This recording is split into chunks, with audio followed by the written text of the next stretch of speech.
हा कुंदन दरोडेखोर होय, प्रत्येक मानवाला लुटणार ही प्रतिज्ञा ज्यावेळी मी माझ्या शिबिरात केली त्याच दिवसापासून आजवर लुटण्यासाठी मी तकबद्ध ठरलोय. आठवतोय मला ते प्रसंग. माणूस जन्मताच वाईट नसतो, त्याला वाईट बनवते ती त्याची सभोवतालची परिस्थिती होय. या कुंदनच्या जीवनात तसंच काहीतरी घडलं. बेरोजगारीचा ठसा माझ्यावर उमटवला गेला. तेच टोमणे तोच हरताळ माझ्या करणी पडू लागला. त्याच वेळी मी ठरविलं, ज्या समाजानं मला बदलण्यास भाग पाडला त्या समाजाला लुटणार, मारणार, नाही मी सोडणार.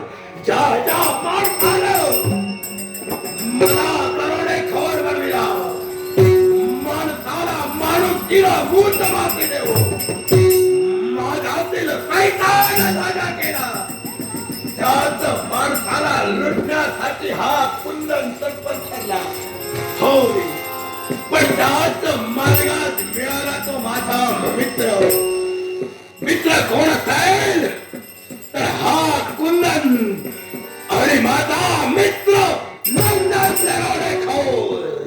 होय, आम्ही दोघांनी ठरलेलं आहे आजवर लूट मार आम्ही केली, पण त्याच्या जीवनात काहीतरी घडवायचं असेल तर राज्यांवरती अधिपत्य मिळवायचं. म्हणून राज्याच्या राजावरती दरोडा टाकून राज्य काबीज करावं हा हेतू आम्हा दोघांचा आहे. पण काय करावं, मित्राची वाट पाहतोय. पण काय?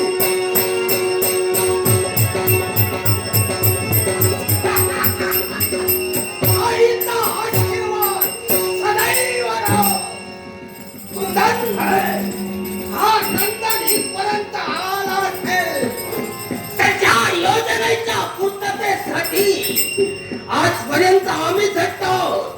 आतापर्यंत श्रीमंतीच्या धार्मिकपणाची कवच कुंडलं अंगावर परिधान करून श्रीमंतीचे पूजक बनलेले हे मानव, त्या मानवाने आम्हाला वाद केला.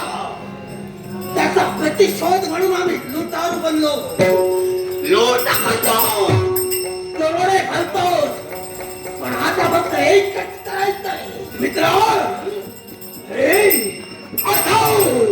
ज्या मानवाने आम्हाला मार्ग स्वीकारण्यास भाग पाडला त्या मानवांच्या जीवनात एक ना एक दिवस काळ रात्र ठाव वाढेल आणि त्याचा दौरा आम्ही करायचा आहे. तेच करायला हवंय. कारण ज्याने ज्याने छळवाद मांडला त्या प्रत्येकावर असा सूड उगवायचा, असा सूड उगवायचा की आईचा आशीर्वाद सदैव राहो. मित्र, आता आपली योजना आठवते ना तुला? लुटमार बंद. आता काय करायचंय? एकच है. जी राज्य ज्या नगर आपल्या दृष्टीस येईल त्या नगरावर आपला कब्जा असायला हवाय. होय, त्या नगरावर आपलं अस्तित्व असायला हवं. या पृथ्वीत तळावरचे नाव एकच गात आहे, कुंदन आणि नंदन. आता का पाठवले आम्हा दोघांच्या नावानं. त्याच नावाचा टंका साध्य करायचा असेल तर राज्यावर हल्ला आईचा आशीर्वाद सदैव राहो.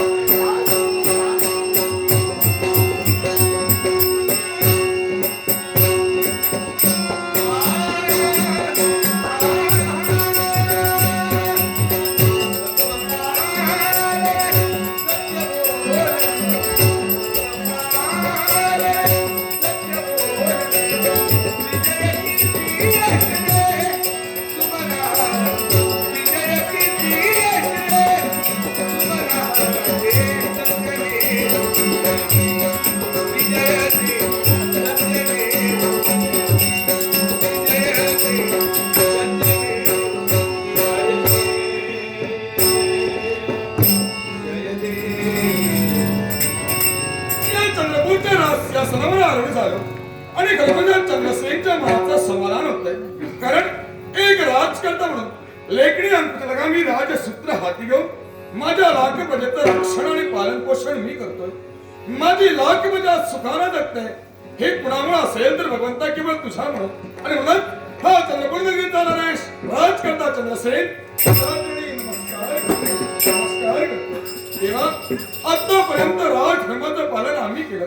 एवढंच नव्हे तर प्रत्येक माझा प्रजेला सुखानं आणतोय. पण तरी सुद्धा देवा एकच खंत आमच्या मनी आहे. ही माझी लाख प्रजा जरी सुखात असली तरी हा लाखांचा पोशिंदा दुःखानं. याच्या मुळाशी कारण काय असते तर तारुण्यात आमचा विवाह झाला. सुखाचा संसार धाडण्यासाठी माझी सहचरणी माझ्या समवेत रमाण झाली. पण काळाचा घाला होय नियतीच्या कालचक्राचा फेरा या विश्वास कुणालाही चुकला नाही. आणि तेच आमच्या बाबतीत घडलं. ऐन प्रसंगी माझी सहचरणी अलौकिक यात्रा संपन्न परलोकी गेली. भगवंता दिनापासून हा राजकर्ता एकटा पडला. तरी सुद्धा लाख जणांसाठी राज तत्व राखण्यासाठी मी माझं कर्तव्य पार पाडतोय. भगवंता यावेळी मात्र साईला पीडा आमच्या देहाला होत आहे आणि त्या पीडा कोणत्या असेल तर देवा कामवासनेला हा चंद्रसेन एक सारखा आसक्त होतोय आणि तीच पीडा एक सारखी माझ्या देहाला खाते. अन्न आमच्या घशातून खाली जात नाही, तहान आमच्यापासून दुरावली गेली आणि याच्यासाठी आम्ही एक विचार ठरविला, मनामनी इच्छा ठरविली. ती कोणती असेल तर होय विवाहबद्ध व्हावं आणि कामवासना परिपूर्ण करावी. कारण धर्म अर्थ काम आणि मोक्ष या चार पुरुषार्थांतून या विश्वाला मला ख्याती कीर्ती प्राप्त करायची आहे. आणि म्हणूनच आमचा विश्वासू सेवक सेनापती यांना मी थोर जबाबदारी दिली आहे की आमच्या राज्यात हेर भटका मारावा आणि एखादी अशी स्त्री जी आमच्या समेत विवाह करण्यास मान्य असेल तिच्या सभेला मी विवाह करावा, योग्य तो बादशिक दिला द्यावा. याच्यासाठी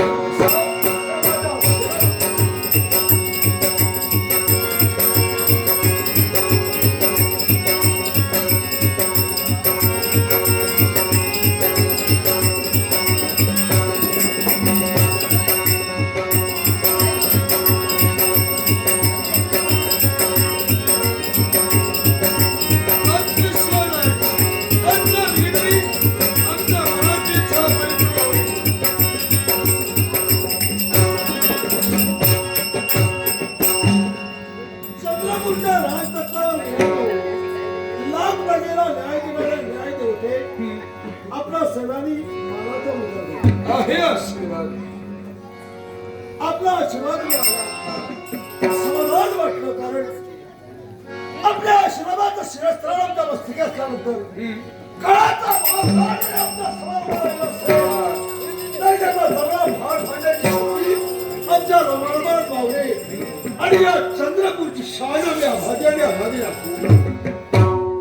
राजे आमच्या येण्याकडे आपली मार्गदर्शन आली होती. होय चंद्र, पण आम्ही आपलं कर्तव्य हातात असताना थोडा विलंब झाला.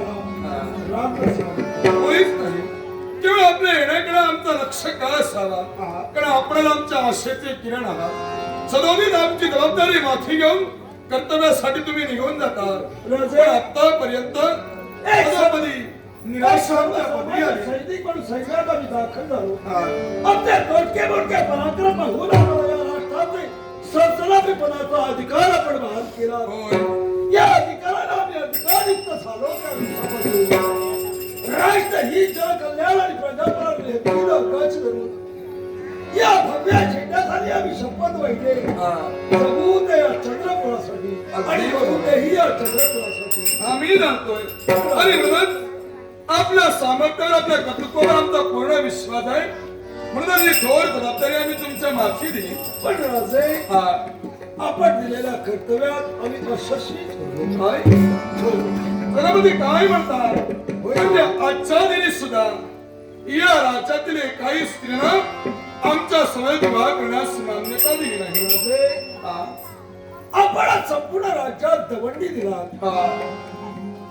की जो कुणी स्वइच्छेनं आपल्या कन्येचं, आपल्या बहिणीचं किंवा आपल्या स्त्रीचं लग्न माझ्याबरोबर करेल होय त्याला यथाक्षांग धन दिलं जाईल. नव्हे या राजप्रसादी त्याला मानाची जागा दिली जाईल. त्याप्रमाणे संपूर्ण राज्यात मी फेरफटका मारला. माझ्या हाताने असताना मानकरी वरिष्ठांचं बाजारामध्ये पार मानकरी या सर्वांनी शोधण्याचा प्रयत्न केला. पण सर्वांच्या बाबतीत आणि ती निराशा. काय म्हणा म्हणजे सर्वक्षणी निराशा आमच्या पदरी येत आहे. आजच्या दिनी तीच निराशा आमच्या पदरी आली. राजे आपलं म्हणणं बरोबर आहे. पण समाजाच्या दृष्टीनं काय त्याला वाटत असेल हे मी तरी सांगू शकत नाही. कारण भविष्यात काय रहस्य सामावलं याचा काळोसा माणसाला घेता येत नाही. अगदी बरोबर. अंदाज मारावा तर तो फुकट जाण्याजोगा असतो. म्हणून आम्ही कोणताही अंदाजही घेतला नाही. पण मला असं वाटतं राजे आपण घेतलेला निर्णय मागा घ्यावा. सेनापती तुमच्या मुखातून शब्द निघताय. राजे, आमच्या या मनापासून आम्ही बोलत नाही, पण जगापवाद जगनिंदा ही खूप माणसाच्या जीवनाला हानिकारक असते. राजा या परवीस पात्र असते. जगती मुनी राजा हा ईश्वरी बळे राज्य चालवी. राजा परमेश्वरी अंश असतो, म्हणून सकल प्रजा त्याच्या चरणावर नतमस्तक होते. आणि त्याच जर भावनेला, त्या आशेला, त्या कल्पनेला जर तडा गेला तर तो पुन्हा केव्हाही सांगत नाही. सेनापती, तुमच्या बोलण्यास आम्ही समर्थ आहोत, पण आम्ही घेतलेला निर्णय हा चुकीचा नाही, योग्यच आहे. कारण आम्ही स्वइच्छेनं आमच्या समवेत विवाह करण्याची दवंडी दिली आहे. राजे, कुणालाही सक्तीचा धोका ठेवलेला नाही. पण या राजकर्त्याची इच्छा आहे विवाहबद्ध व्हावं, स्वतःची इच्छा परिपूर्ण करावी. राजा, तुमची इच्छा पवित्र आहे आम्हालाही वाटतंय. म्हणूनच जेव्हा राजमंडळातील कारभाराकरता हा प्रस्ताव मांडण्यात आला, तेव्हा सर्वांनी याला दुजोरा दिला. आम्ही त्यात बहुमत दिलं आणि म्हणून तुमच्या इच्छेची पूर्तता व्हावी असं आम्हालाही वाटतंय. पण राजे, आज काही दिवस झाले, नाही म्हणता आज एक संवत्सर, एक वर्षाच्या कालावधीला सुद्धा जर आपल्याला वधू मिळत नाही, याचा अर्थ दुसरा काही समजा. सेनापती, अहो सारं वैभव धनदौलत आमच्या जवळ आहे. होय. मग सांगा, असं असताना काय एखादी स्त्री आमच्यासोबत विवाह करण्यास मान्य होत नाही? राजे, तुमचं सोडा, पण या चंद्रपुराला राज्याला वारस हवंय. होय. तुमच्या पक्षात या लाख माई मावल्यांच्या सुनाकडे पाहणारा अन्नदाता हवाय. या चंद्रपुराच्या राजगादीवर अधिष्ठित होणारा राजा हवाय. तुमचं लग्नच जर झालं नसेल तर संतान होणं दुर्मिळ, आणि ते जर झालं नसेल तर उद्या येईल वाद आणि निर्वाद. आणि ती जर झाली असेल तर तो आम्हालाही म्हणतोय. सेनापती, तीच खंत आमच्याही मध्ये आहे. पण हा निर्णय आम्ही घेतला आहे. पण लोक याला दुजोरा देत नाही. आता का देत नाही ते त्याला माहित. पण म्हणून आम्ही म्हटलो, आपला निर्णय आपण तूर्त स्थगित ठेवावा. नाही सेनापती, का? आम्ही आमचा निर्णय बदलणार नाही. कारण एक शेवटची आशा. राजे, हा तुम्ही राजा आहात.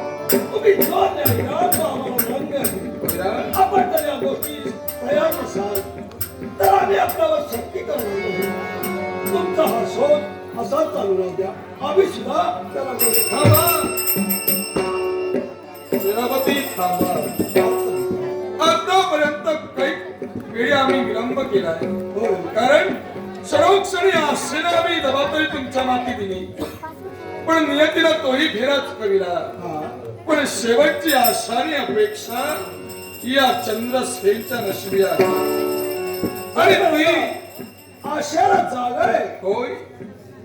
आशाला जागा असेल तर राजे मुखातील शब्द आमच्यासोबत उघड करून सांगा. नक्कीच करा. आम्ही त्याला प्रयत्न करू आणि तुमचं स्वप्न आम्ही साकार करू. सेनापती, आणि तीच आमची आशा परिपूर्ण व्हायची असेल तर तुम्ही ते मनावर घ्यायला हवं. जर का तुम्ही मनावर घेतला असाल, राजे, आत्मविश्वास आमचा आहे.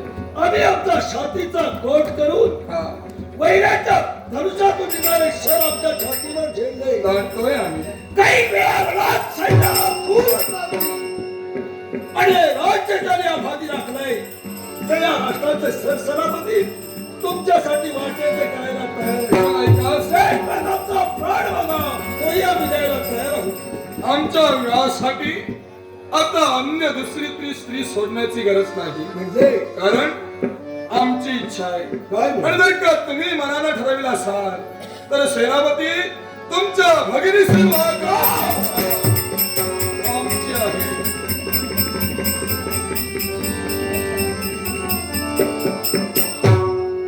राजे, आपल्या मनात विचाराने आपण सहज करून गेला, पण माझी बहीण म्हणजे मी नाही, मी म्हणजे माझी बहीण वो विचार करायला मला नक्की शारदा, तुझ्या बहिणीला राजाला मागणं घातलंय. उद्या तो तुझ्या बहिणीला महाराणी बनवून महाराणी पदाला पोचवणार आहे. पण तुझी बहीण वयानं खूप लहान आहे. सापरात राजा त्याला पित्याच्या जागी पूज्य आहे. जगात कोणत्याही स्त्रीला धन द्रव्य ऐश्वर्य सुख संपत्ती काही नसलं तरी चालेल, पण आयुष्यभर सुख द्यायला नवरा सशक्त असावा लागतो, तो सदृढ असावा लागतो. आणि तो जर असेल तर तिला जगातील स्वर्ग सुद्धा ठेकलं वाटतं. आणि तोच जर नसेल तर तिचं जीवन जिवंत असून मेल्याच होणार. नाही काही झालं तरी या लाचेला लागून जर तुझ्या बहिणीचं लग्न राजा बरोबर केलास तर हा समाज तुझ्या तोंडावर थुंकेल. प्रत्येक जण म्हणेल, या सैलानीनं आपल्या जागेसाठी आपल्या ऐश्वर्यासाठी या राज्याच्या लोभाला आपल्या बहिणीचं लग्न केलंय. नाही समाज काय म्हणे त्याच्यापेक्षा माझ्या बहिणीचं सुख कशातही म्हणाल्या. राजे, काय निर्णय आहे तुमचा? हा. तुम्ही प्रस्ताव मांडला, तुम्हाला वाईट नाही वाटत. हा. पण हा तुमचा प्रस्ताव आम्ही मान्य करतो. सेनापती, तुम्ही जाणतात आम्ही राजकर्ते आहोत. होय, साऱ्या वैभवांच्या चरणाशी लोटांगण घालताय. मग सांगा, होय. ही आमची इच्छा तुम्ही का मान्य करता? राजे, हे मला विचारण्यापेक्षा हा. तुम्ही तुमच्या मनालाच विचारा. म्हणजे माझ्यापेक्षा जास्त महत्वाचं उत्तर तुमचं मन तुम्हाला देईल. सेनापती, काय आमच्या मनाला आम्ही प्रश्न केला आणि म्हणत शेवटचा आशेचा किरण तुम्ही समजून राजे, आम्ही तुमच्याजवळ प्रस्ताव ठेवला. आमचे पिताश्री हुतात्मा झाले हा. तेव्हा आमच्या बहिणीचा जन्म झाला होता. तेव्हा तारुण्याच्या उंबरठ्यावर आपण उभे होतात. अगदी बरोबर. तुमच्या हाती राजकारभार होता हे तुम्हाला ज्ञात नाही.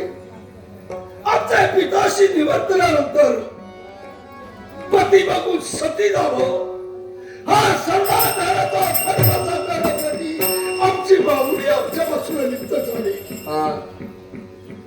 आणि त्या दिवसापासून आई आणि बाप ही दोन्ही सुद्धा आम्ही तिला मिळाली. ती आमची चुकली पो तुम्हाला नाही समजलं. सेनापती, आज तुमच्या मुखातून शब्द निघाले आणि तुमच्या शब्दांचा भावार्थ आमच्या ध्यानी येतोय. म्हणजे हा राजकर्ता चंद्रसेन होय म्हातारा झाला. ही समज तुमच्या मनी निर्माण होते. राजे, तुम्ही तुमचं शकल तस्वीरीत पहा, म्हणजे तुम्हाला कळेल की तुम्ही काय आहात ते. सेनापती, काय आलं माझ्या ध्यानी. आतापर्यंत जी निराशा आमच्या पदरी येत होती, हा नशिबाला दोष आम्ही देत होतो, पण हा दोष आमच्या नशिबाचा नव्हे. चला भंडारखान्याचं आम्ही रक्षण करता बनविला.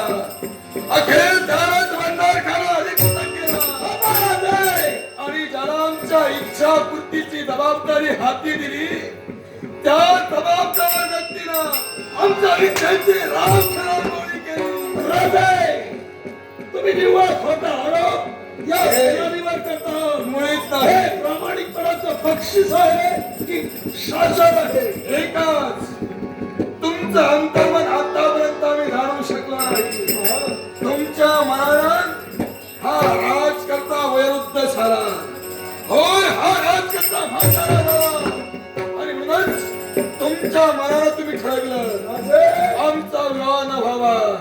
गावी झालेल्या माणसाला जगचा पिवळा दिसतो. त्याचं कामाला कामात झालेल्या पुरुषाला, कामाला कामात झालेल्या नराला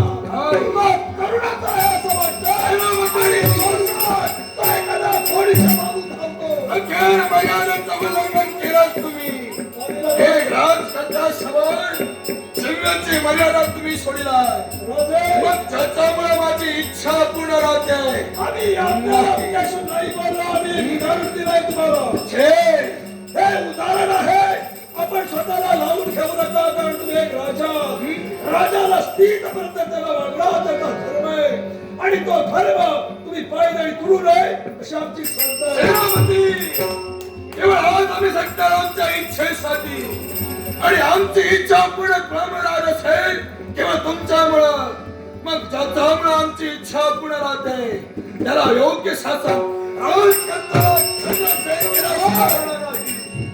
एक राजा या क्षणाला प्रतिस्पर्धी म्हणून एका सेनापती समोर राहतोय सत्य कटू असतं पण निरंतर सत्तर राहतो आणि याच्यासाठी मी तुम्हाला एवढं सांगू इच्छितोय जर तुम्ही माझे प्रतिस्पर्धी म्हणून माझ्या समोर राहिला तर मी जातीवंत सरदार आहे त्या सरदाराचा जीवन मरणाचा क्रमाने घेऊन जातो त्या सरदाराला आपलं जीवन चारित्र्याचा क्रमाने घेऊ तुमच्या सर्व आहे तुमचा एक शास्त्र म्हणून तुम्हाला प्रतिकार करण्यासाठी तयार आहे. मग स्वतःच्या इच्छेसाठी राजकर्ता समन्वयासाठी ही राजशक्तीचा आचार मानत असेल तर या राजशक्तीचा खंडन करून प्रजाला भयमुक्त करणं हे समाजाचा विजय म्हणून तर गांधीचे खंडन हे बदलणं म्हणून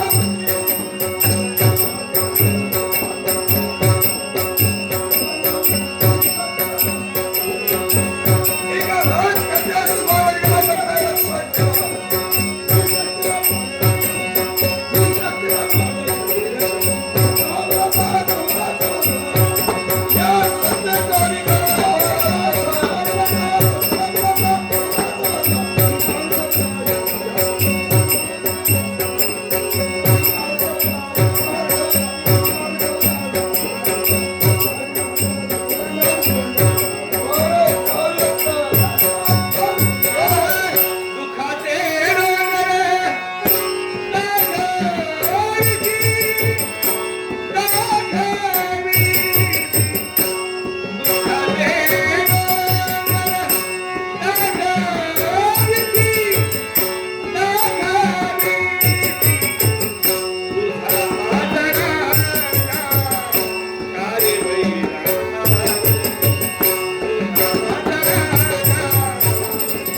शेवटही मी केला असता मग करा ना आम्ही शेवट पण आतापर्यंत संपवायला तयार आहोत.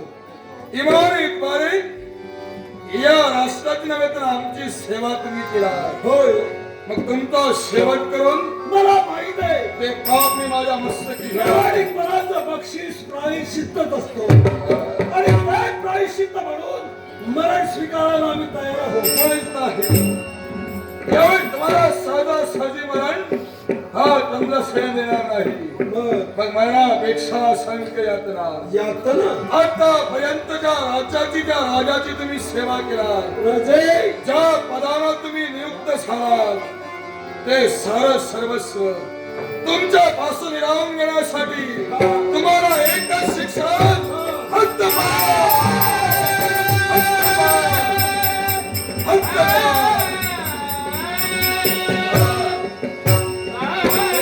या पदापासून तुम्हाला निष्काशी मरून गेलो पण माझ्या खालचा हात आपला हृदयाचा भाग काढला मोरी पाणी झालं मला थोपेच्या तोंडी दिला असता कडावर माझा खेळाट केला असता आनंदाला स्वीकारला असता हत्तीच्या पहिल्या तोपेच्या तोंडीत माझा हात पाय तोडा माझे राई राई एवढे तुकडे करू कोण्या कुत्र्याला वेचवाडी म्हणा पण दुर्दैवाचा पाशात म्हणजे हद्दपार मला करू नका. नाही एवढी शिक्षा आहे का राजकर्त्याला दिली आहे त्या शिक्षेचं पालन व्हायला हवं.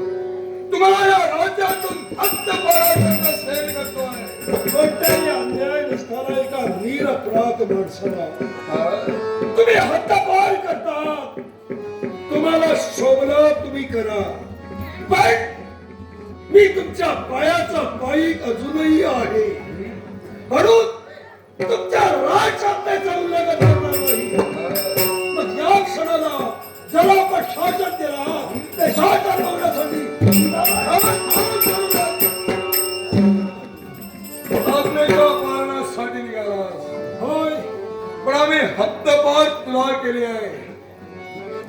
या सेनापती पदाला नाही नव्हे तर या राजाच्या वस्त्राला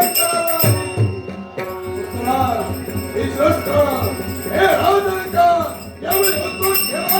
हद्दपारीचं शासन होत आहे. ही मानाची माझ्या अंगावर चढून सर सेनापती पदाचा अधिकार तुम्ही मला बहाल करा. तो अधिकार संपलाय आणि तो अधिकार अंगावर परिधान करण्याचा मला अधिकार नाही म्हणून मला इथे ठेवायला सांगता.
माझ्यासाठी म्हणून कायच्या रक्षणात ही वस्त्र नाही. मान्य तुझी इच्छा पण चारुदत्त जा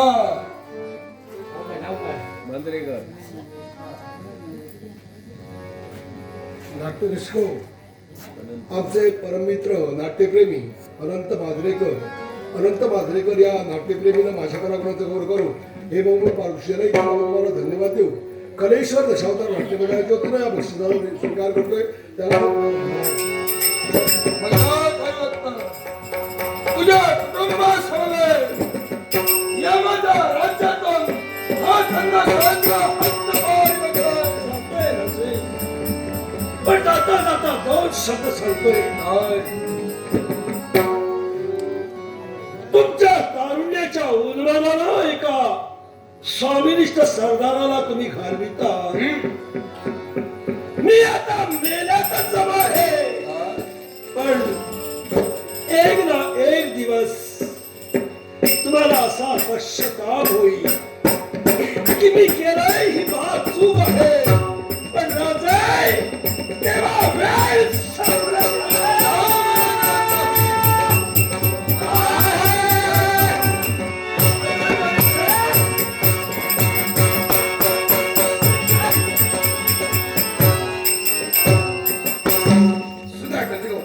आमचा मित्र लक्ष्मीकांत गावडे याचकडून माझ्या कलेचा बहुमान करण्यात लाखोचं पारितोषिक आलंय.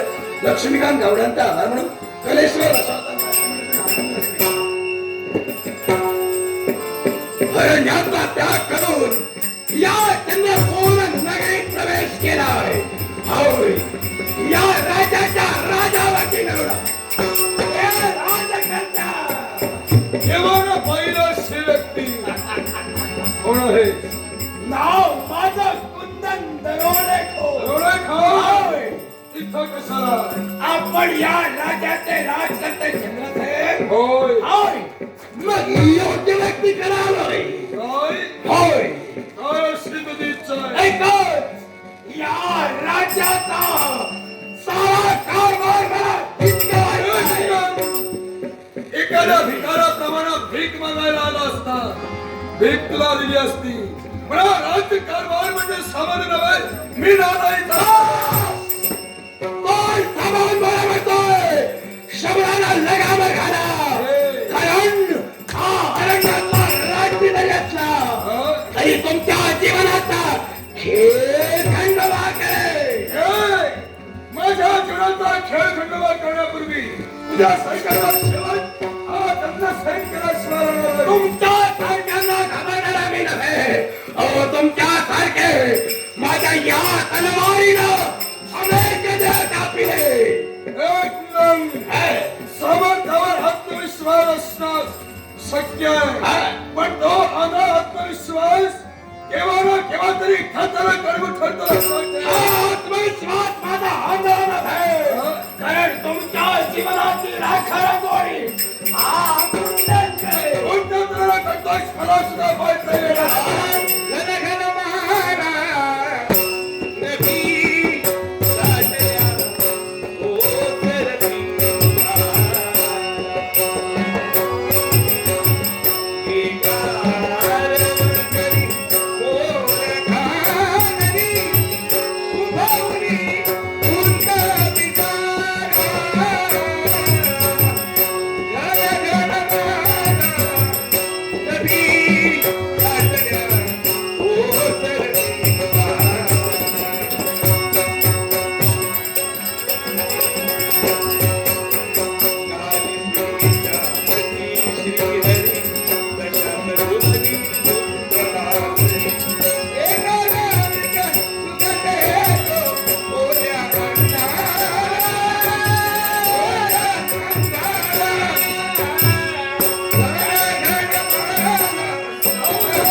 संपलाय तू. तुझं राज्य माझ्या अधीन झालं. आता वेगळंच करताय. होय स्वतःचा हेतू संपन्न करण्याचा.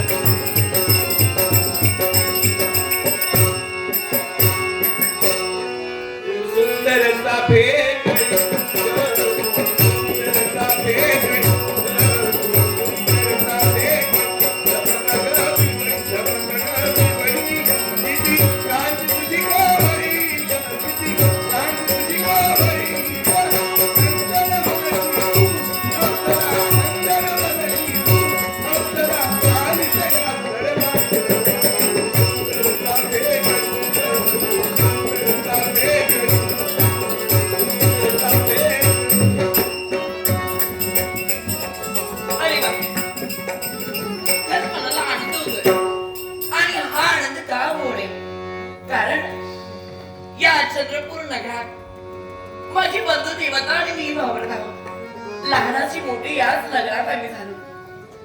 राजकधीराजे चंद्रसेन यांचे सण सेनापती म्हणून माझा बंधुराजा साऱ्या सैन्यांचं तटरक्षण आहे. नवीन साऱ्या सैन्यांचं योग्य प्रकार